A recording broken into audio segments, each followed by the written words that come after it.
I'm going to move to the West Bank and give you just a little update on the West Bank briefly.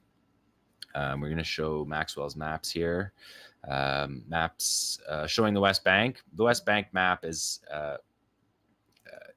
it's a very, to do a political map of the West Bank probably is necessary to see the way the territory is divided up. Right there looks like it's a full contiguous piece of territory, but as we know, it's not. It's cut all into little islands, and so, but for the simplicity of just seeing the directions that we're going, we're going to move up to the north. There you can see the north, the Triangle of Terror, the British used to call it, because back in the 1930s, this was the well, for all along, even World War I, going back to World War I, the resistance in Jenin was the anchor. But when the Great Arab Revolt came around in 1936, the year before, Sheikh Izzeddin al-Qassam was killed with his Black Hand fighters in the hills around Jenin, and his name is the namesake for the resistance movements. Actually, at some point, all of the main resistance factions called themselves the Qassam Brigades.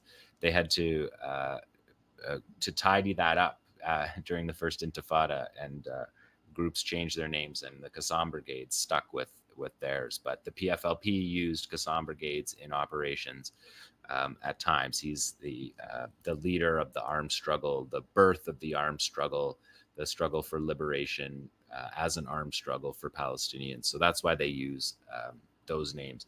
And just to say about the West Bank's different than Gaza. Gaza is on its own.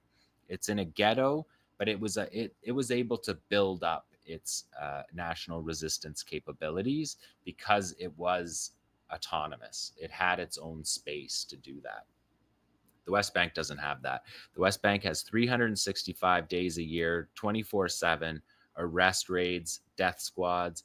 They do it from grade 3. They'll go into your grade 3, grade 4 classroom and arrest people. And then they'll say whose brother is a fighter, who's throwing stones. Literally, that's what they do. And they go in, they get intelligence based on that, based on pulling a kid out of class, interrogating him without his family or without a lawyer. And it's just a daily grind. And so the fighters are at constant risk every day. And the ability to build up your force is really, it's curtailed. And that's what Israel attempted. That's what they wanted. And that's what happened back in the Second Intifada in the year 2002. In the heart of the Second Intifada, Israel carried out an Operation Defensive Shield, where they moved into Palestinian Area A, areas that are supposed to be under Palestinian control, which all of these villages that you're looking at here, Tubas, Tulkarm, Nablus, Jenin, and Qalqilia, they invaded all of those, and they never left. And so the ability for the West Bank factions to build up their military capabilities is curtailed in a very strong way. And that's why you see such a difference in the fighting in Gaza versus the fighting in the West Bank. And I think that's probably known to most of our audience, but it's more of a policing, if you can, and military policing, because they come in at any time. They're just coming to arrest one person, and they don't even really try that hard to arrest them. They'll just kill them. As Yoav Gallant, the defense minister, said the other day, he referred to it as they're mowing the lawn. But he said the terror organizations that call themselves by all kinds of names in Nur Shams, in Tulkarm, or in the Al-Farah camp in Jenin, these groups will be wiped out. Every single terrorist will be eliminated. So that's how Israel feels about this. And they carry it out on a day-by-day basis. They have what is in military terms called freedom of movement in the West Bank, facilitated by the Palestinian Authority security forces. And so that's what we saw this week. The past 10 days, the 10-day battle, a horror of the camps, ended on Friday in Jenin. But as Nora rightly noted, it didn't end in Tulkarm. It didn't end in Tubas. So let's look at number 10. This is a close quarters battle here by the Al-Aqsa Martyrs Brigades in the alleyways, the famous alleyways of these Palestinian camps. This is Al-Fara camp in Tubas, and you can see they get the red triangle on the bulldozer, clearly hits the bulldozer. And there's a number of these, dozens at the end. I'll tell you the numbers.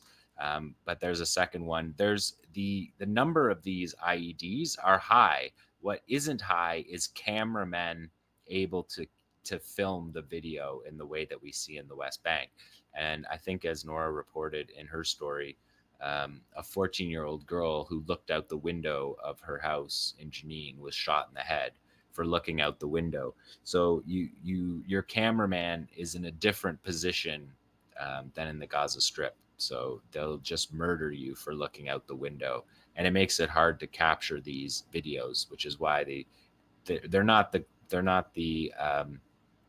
cinematic excellence that we get out of Gaza, but they're important to show that they're happening all the time. And these are filmed by locals, probably more so, and then given to the fighters, because they're not telling anyone where these operations are taking place. This is firing at night. And again, we take the audio out of these videos as part of the attempt to stay online. Let's look at number 10. 10B. 10B here. There's a couple of Mujahideen brigades operations in Jenin that had good viewing of them. You can see the bulldozer rolling right over it and getting hit. They keep saying none of these people are injured. They said one bulldozer driver was killed and 6 wounded in the 10-day battle of the horror of the camps battle. So that's in Jenin, and Jenin and Tubas admitted to losing their commander. They lost their battalion commander in Tubas. In 𝐓𝐿 we know they lost their brigade commander, Mohammed Jaber Abu Shuja from Nur Shams. He was the brigade commander in 𝐓𝐿, and we know in Jenin that they lost Sarah al-Quds Jenin commander, battalion commander was lost, as well as the Qassam Brigade battalion commander in Jenin lost. So they targeted, they were targeted, and the fighters fought last stand battles, and many of them died. This operation, this 10-day battle, horror of the camps battle, it was costly. It's costly when you lose 12 to 15 fighters in your camp. It's devastating. And so there's going to be a period of regrouping in the West Bank. I think coming from this, losing senior leadership. We're talking about senior leadership. We're talking about 25-year-olds. The other two that I mentioned, the Tubas commander, he's 23. He's 23 years old. And you usually have to assume a few years in prison. So you're talking about guys that would be, if you include their prison terms, they're essentially the same as graduating from high school. You don't have bearded 45-year-old commanders who lived through the Second Intifada and know how to carry out these operations with institutional knowledge that carries along with them. And that is a devastating part of the constant attack, 365 days a year going on in the West Bank. So just to understand, we haven't had much time to talk about the West Bank, so I want to just bring in some of these analysis points, contextualize what we're seeing and why it is different than what we see in Gaza. So in number 11, this is in 𝐓𝐿. This was a Qassam Brigade's engineering unit with a great camera shot of a D9 bulldozer punitively destroying Jenin, as we saw, basically all the roads. They said 80% of the roads, but it's hard to even know what 80% would mean because roads all connect to each other. So it's just punitive. It's to punish people for supporting the resistance. And if people saw immediately when the army left, people came out of their house immediately. First of all, they started cleaning everything up. But the second thing they did was they started speaking to the media. And when they spoke to the media, they said, "We're with the resistance, A to Z." The elderly woman comes and says, "The resistance is everything." And then the cameraman goes over to two kids sitting on a pile of rubble, and the kids say, "We don't care as long as the boys are safe. As long as the fighters are safe. This is our sacrifice." And it's nobody's in tears screaming about they're uh, they know the cost, and they're willing to pay the cost because this is Jenin, and Jenin has the longest history of resistance in the region, heroic resistance. I spent a lot of time in Jenin, so shout out to my people in Jenin, because it's just a beautiful place when you get to see and communicate. I mean, we talked about it earlier in the show about Abu Bakr. People living under these brutal circumstances. It elevates people, and people step up, and you see people who are performing under very difficult circumstances that are just extraordinary. And Abu Bakr is, of course, one of them.